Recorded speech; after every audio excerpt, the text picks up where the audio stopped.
فقیر کی ایمانداری۔ فقیر کی ایمانداری۔ آج احمد بہت خوش تھا۔ اسے پہلی تنخواہ جو ملی تھی اس کا بٹوا نوٹوں سے بھرا ہوا تھا۔ اسے گھر پہنچنے کی جلدی تھی۔ وہ ایک گلی میں مڑا، نکڑ پر بیٹھے ہوئے ایک فقیر کو دیکھ کر رک گیا۔ پھٹے پرانے کپڑوں اور سر اور داڑھی کے بال بڑھے ہوئے، بالوں سے اس کی غریبی ظاہر ہو رہی تھی۔ احمد نے جیب سے بٹوا نکالا، 5 روپے کا نوٹ نکال کر فقیر کو دیا۔ بٹوا جیب میں رکھا اور آگے بڑھ گیا۔ اس نے یہ سننے کی بھی کوشش نہیں کی کہ فقیر کیا دعا دے رہا ہے۔ اس واقعے کو 5-6 مہینے گزر گئے۔ آج بھی پہلی ہی تاریخ تھی۔ احمد اسی گلی سے گزرا۔ وہ پریشان حال فقیر اسی نکڑ پر بیٹھا ہوا تھا۔ احمد رکا، بٹوے سے 5 کا نوٹ نکال کر فقیر کو دیا اور آگے بڑھنے لگا۔ اس دوران فقیر اسے غور سے دیکھتا رہا، گویا اسے پہچاننے کی کوشش کر رہا ہو۔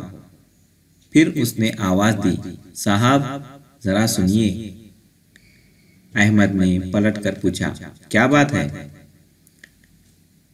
آپ کی ایک امانت میرے پاس ہے، اسے لے جائیں، 6 مہینے سے سنبھال کر رکھی ہے۔ یہ کہہ کر اس نے پیون لگے پاجامے کے نیفے سے ایک مڑا توڑا نوٹ نکالا اور اسے سیدھا کیا۔ وہ 100 روپے کا نوٹ تھا۔ اس نے نوٹ احمد کی طرف بڑھایا، یہ لیجئے آپ کی امانت۔ احمد نے تعجب سے کہا، میں کیوں لوں؟ یہ نوٹ تو میرا نہیں ہے۔ آپ ہی کا ہے صاحب۔ 6 مہینے پہلے آپ نے مجھے 5 کا نوٹ خیرات میں دیا تھا۔ اس وقت یہ نوٹ آپ کے بٹوے سے گر گیا تھا، آپ اسے لے لیجئے۔ احمد نے حیرت سے کہا، تم تو مانگ کر گزارا کرتے ہو، پہلے سے بھی زیادہ پریشان حال دکھائی دے رہے ہو۔ یہ 100 روپے کا نوٹ تو تمہارے لیے بہت قیمتی تھا، تم نے اسے خرچ کیوں نہیں کر ڈالا؟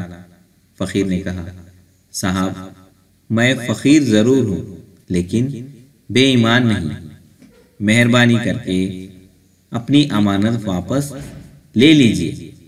احمد نے نوٹ واپس لیا، فقیر کا شکریہ ادا کیا اور دل ہی دل میں اس کی ایمانداری کی تعریف کرتا ہوا گھر کی طرف چل پڑا۔